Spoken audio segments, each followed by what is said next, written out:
prezados alunos e professores de todo o Paraná. Eu sou o Andrei e estamos aqui para mais uma aula de Educação Física. Essa aula de número 21, faremos uma revisão dos conteúdos vistos nesse trimestre. Quero lembrar você, aluno e aluna, a importância de você faça as atividades obrigatórias de cada disciplina lá no Google Classroom. É por meio dessa atividade obrigatória que você vai ter a sua presença computada. Então hoje faremos uma revisão, uma retomada do segundo trimestre. Iniciamos falando sobre as danças e depois começamos a ginástica de condicionamento físico. Então vamos lá. No primeiro momento vamos falar então sobre as danças gaúchas.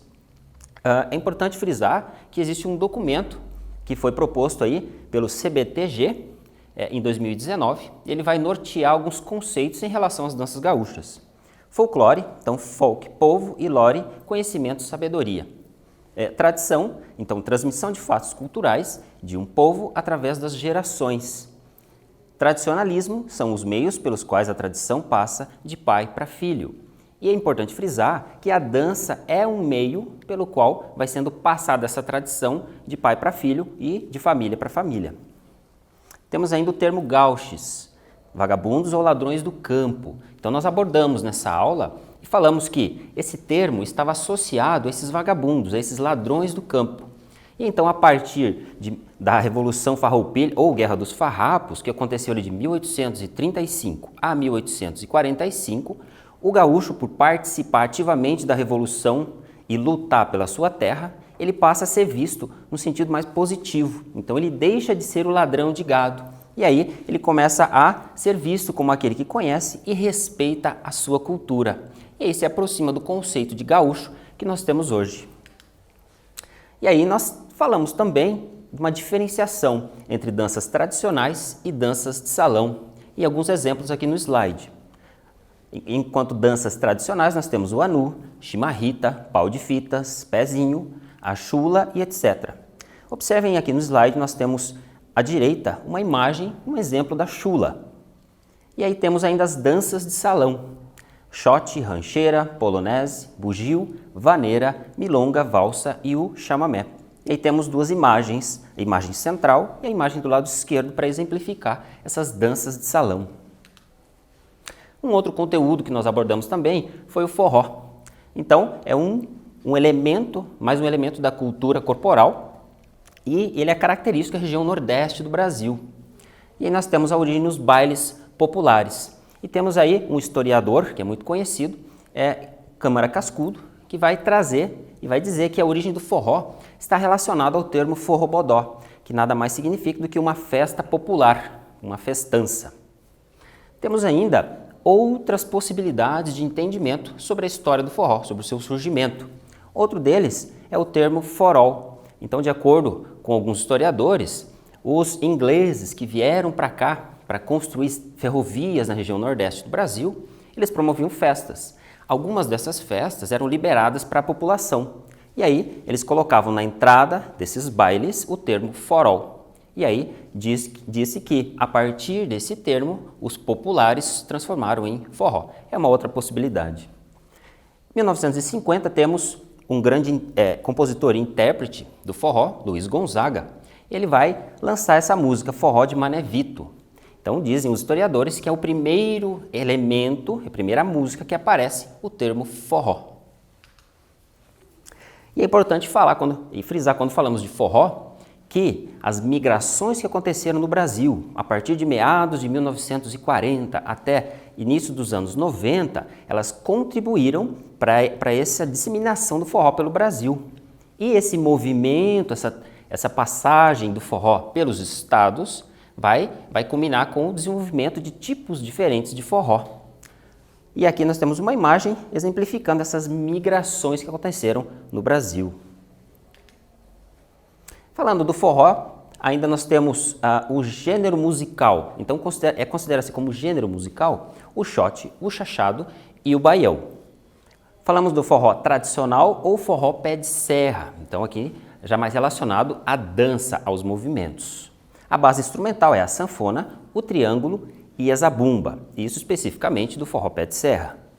E aí, a partir da década de 90, a partir dos movimentos, das migrações pelo Brasil, nós temos a inclusão de outros instrumentos no forró. teclado e o sax são exemplos. Surgiu então o forró eletrônico. Ele foi incluído então nesse forró o teclado, a bateria e a guitarra. E ainda o forró universitário, violão, contrabaixo e percussão. É importante frisar que o termo universitário ele não tem uma relação direta com a música, com a dança, com os elementos característicos, mas sim pode ser analisado, pode ser compreendido como um elemento comercial. Chegamos à nossa primeira questão. Você deve ter observado que nós estamos colocando questões do Enem. Isso é para ir preparando vocês para a prova do Enem, que se aproxima e que logo vocês farão. Então me acompanhe no slide, por favor. A dança é um importante componente cultural da humanidade. O folclore brasileiro é rico em danças que representam as tradições e a cultura de várias regiões do país.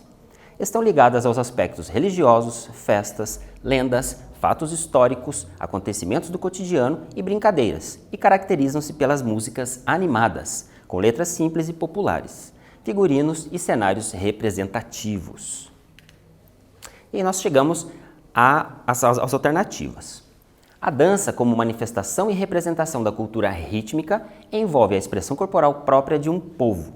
Considerando-a como elemento folclórico, a dança revela, letra A, manifestações afetivas, históricas, ideológicas, intelectuais e espirituais de um povo, refletindo seu modo de expressar-se no mundo, ou letra B, aspectos eminentemente afetivos, espirituais e de entretenimento de um povo, desconsiderando fatos históricos, letra C, acontecimentos do cotidiano sob influência mitológica e religiosa de cada região, sobrepondo aspectos políticos, letra D, tradições culturais de cada região, cujas manifestações rítmicas são classificadas em um ranking das mais originais, letra E, lendas que se sustentam em inverdades históricas, uma vez que são inventadas e servem apenas para a vivência lúdica de um povo. Então agora vocês têm um tempo para pensar e responder. Lembrando que em cada slide vai ter um tempo para vocês lerem a questão.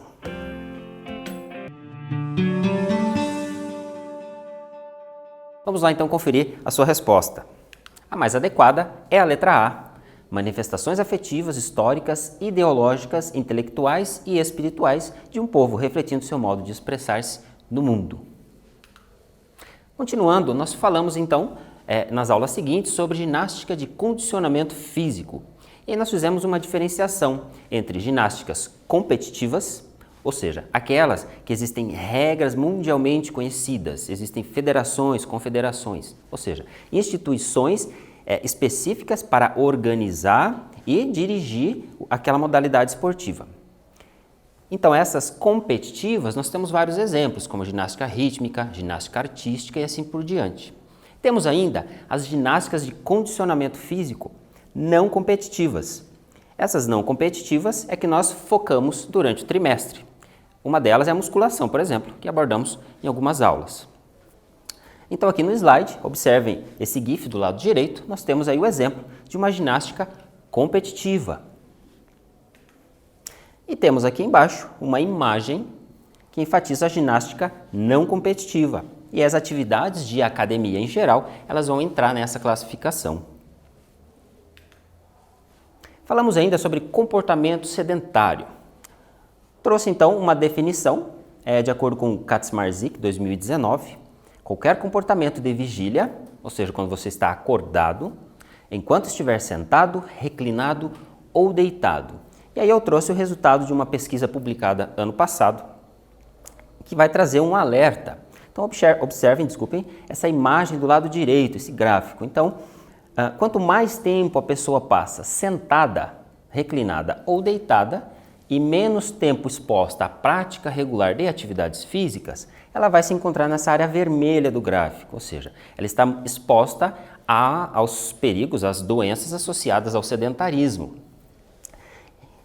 O que é indicado, então, a partir disso, a leitura desse gráfico? É interessante você reduzir esse tempo exposto a um comportamento sedentário e, ao mesmo tempo, aumentar a prática de atividades físicas.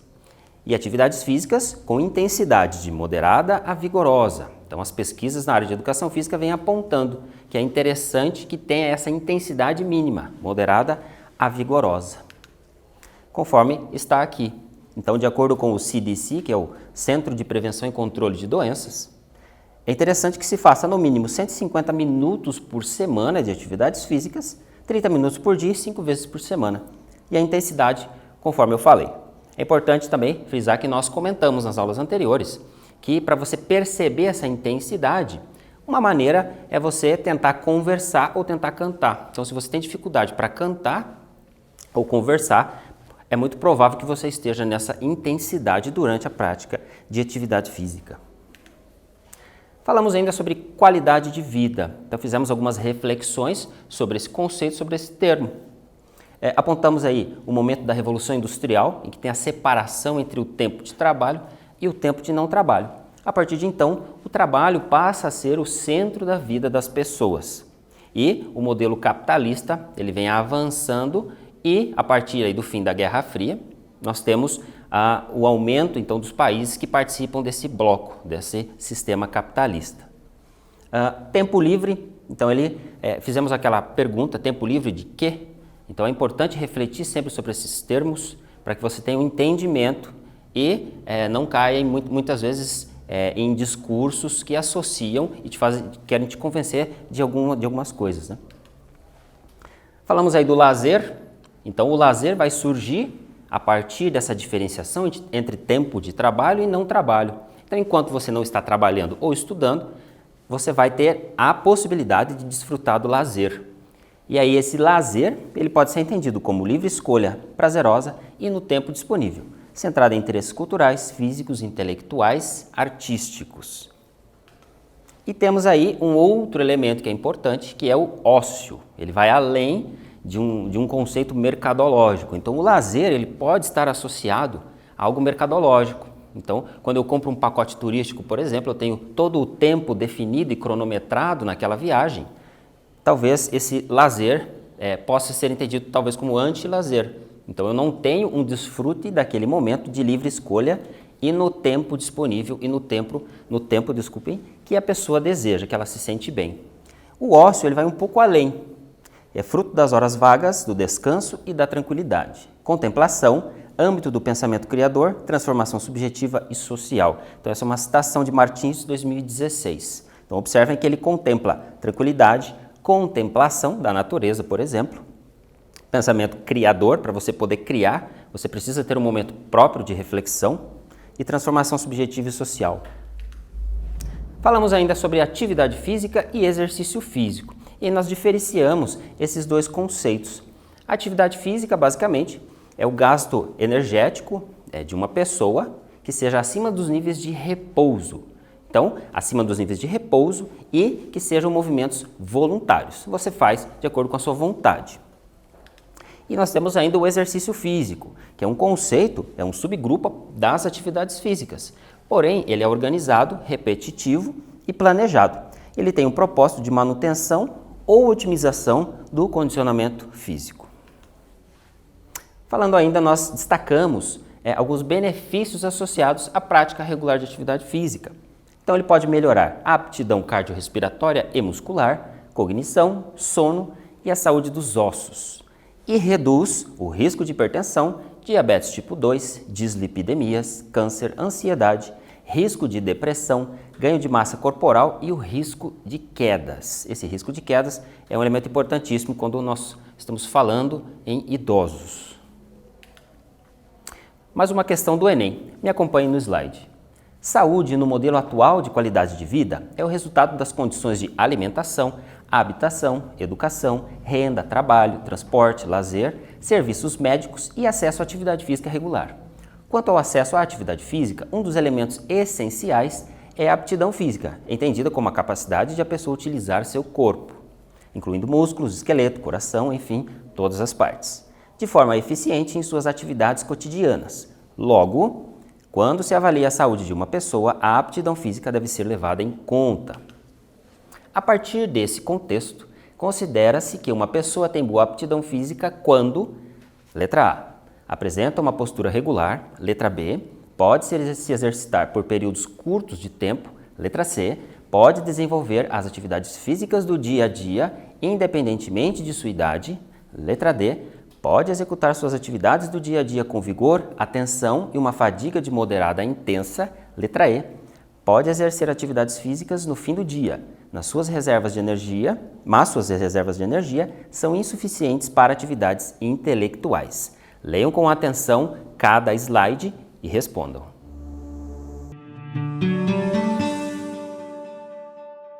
A resposta mais adequada, então, é a letra C.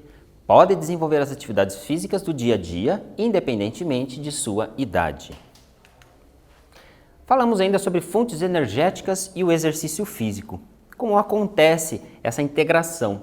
E comentamos sobre a existência dos compostos inorgânicos, água, ácido, base e sais inorgânicos, e ainda os compostos orgânicos, carboidratos, lipídios e proteínas, que são os elementos que podem nos fornecer energia. Essa energia vai ser acumulada no organismo e ela vai ser utilizada dependendo da intensidade e duração do exercício, conforme nós abordamos, ela vai ser utilizada de maneiras diferentes, ou no metabolismo predominantemente aeróbio ou predominantemente anaeróbio. Aí temos um GIF aqui exemplificando o final de uma corrida. Provavelmente essa corrida era de longa duração, com uma intensidade moderada a intensa, então ocorre um predomínio em boa parte da corrida do sistema aeróbio. Chegamos a mais uma questão, então acompanhem aqui no slide.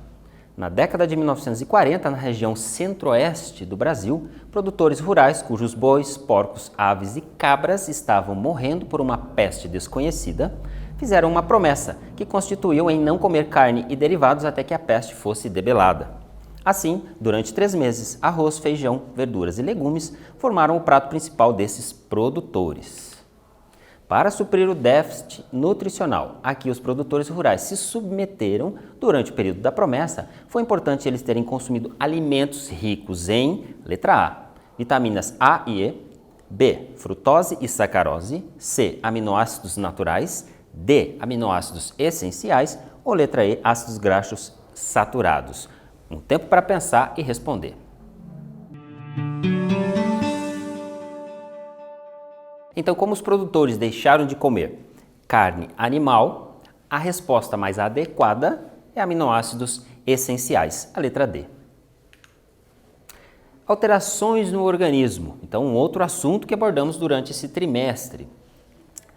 Abordamos então a resposta imunológica ao exercício físico, então comentamos que é importante que se faça exercício físico, porém não de forma exagerada, para que você tenha os ganhos de defesa no seu organismo. Sistema cardiovascular, fortalecimento do coração e todo o sistema. Sistema respiratório, então a frequência respiratória, o volume e assim por diante.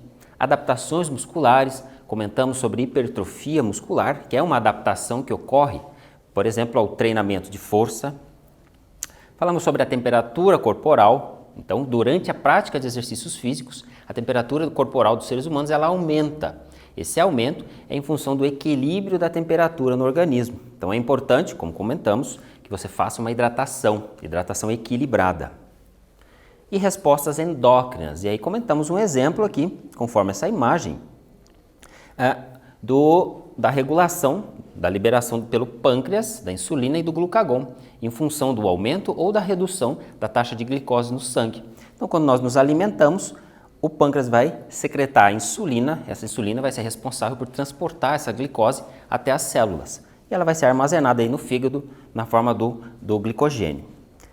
Quando você é exposto a uma atividade física ou um jejum prolongado, o pâncreas vai fazer o inverso, ele vai liberar o glucagon, que vai fazer essa secreção vai liberar a glicose que está armazenada no fígado para a corrente sanguínea, o glucagon vai levar para a musculatura, por exemplo, para que possa ser possível a contração muscular. Então aqui é um exemplo da regulação de uma resposta endócrina ao exercício físico. Falamos sobre força, resistência e potência muscular.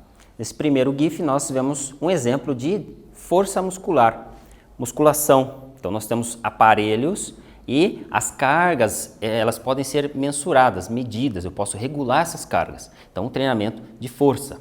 Quando nós falamos em treinamento resistido, eu não consigo mensurar muito bem aquelas cargas. Então, um exemplo é quando eu faço um exercício físico com a própria massa corporal. Aí temos aqui um GIF, uma corrida de 100 metros rasos, um exemplo de potência muscular, ou seja, os atletas estão desenvolvendo força e o encurtamento muscular ele ocorre no menor tempo possível. Aqui nós temos uma corrida, então pela intensidade dos movimentos dos participantes, dos praticantes, percebe-se que predomina um sistema energético aeróbio e pode ser entendido como resistência muscular. E aqui, voleibol, então o salto e o movimento da cortada, movimentos com força e alta intensidade em um curto espaço de tempo. Então aqui nós temos também potência muscular. Atividades de academia. Então comentamos que nas academias é possível você fazer várias atividades diferentes e podem ser atividades em grupo ou individuais. E aí vai depender do seu interesse e da sua disponibilidade para participar. Aqui são exemplos de atividades em academia, em grupo e de forma individual. Enem 2019, me acompanhe na questão. Os exercícios físicos são recomendados para o bom funcionamento do organismo, pois aceleram o metabolismo e, em consequência, elevam o consumo de calorias. No gráfico estão registrados os valores calóricos em quilocalorias gastos em 5 diferentes atividades físicas, em função do tempo dedicado às atividades, contado em minuto. Qual dessas atividades físicas proporciona o maior consumo de quilocalorias por minuto? Então, observem com atenção, leiam com calma e respondam.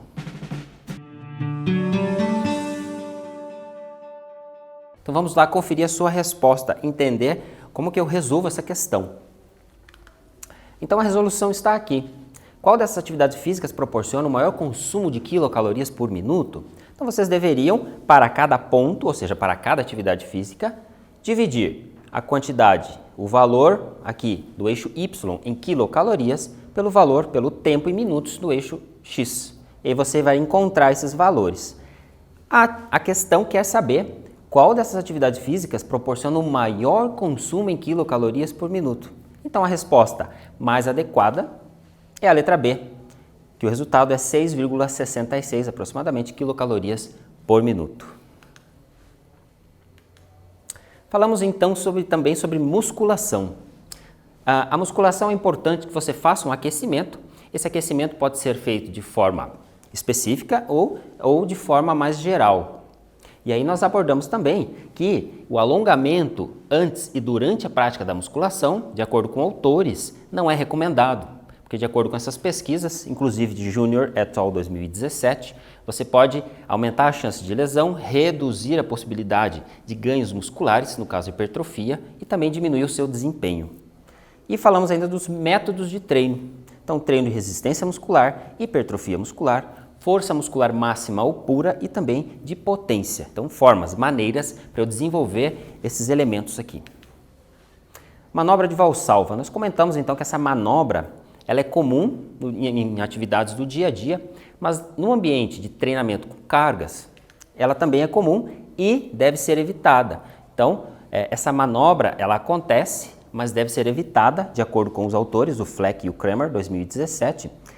Não é recomendada porque a pressão arterial aumenta substancialmente. Então, é um risco que você pode ter durante a prática aí da musculação.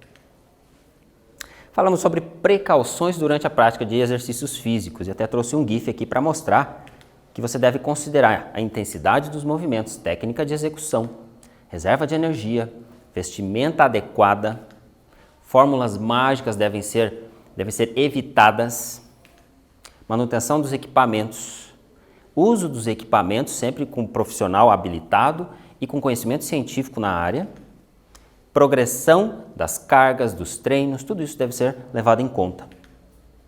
E o descanso? Comentamos ainda sobre medidas e avaliação. Fizemos uma diferenciação, que a medida é o processo para determinar a extensão de uma característica pertencente a uma pessoa. E a avaliação é quando eu faço comparações das medidas das pessoas com uma referência. E por que avaliar? Então nós temos aqui alguns motivos. Acompanhar o processo de crescimento e desenvolvimento dos alunos, no caso de uma pesquisa escolar, avaliar o estado dos indivíduos ao iniciar um programa de exercícios, estabelecer e reajustar o programa de treinamento, auxiliar a escolha de uma atividade física e também acompanhar o progresso das pessoas na prática. Aí aqui eu trouxe alguns exemplos dessas medidas e alguns testes que são feitos para pesquisas, por exemplo, na área de educação física. Então, massa corporal, estatura, circunferência da cintura, dobras cutâneas. E testes, alguns desses, inclusive, eles acontecem em concursos públicos. Então, aqueles que tiverem dúvida, que tiverem interesse, busquem a aula anterior que nós abordamos esse assunto. Aqui nós trouxemos as referências que foram usadas para a elaboração dessa aula. Quero agradecer a sua participação, a sua presença e até uma próxima. Tchau, tchau.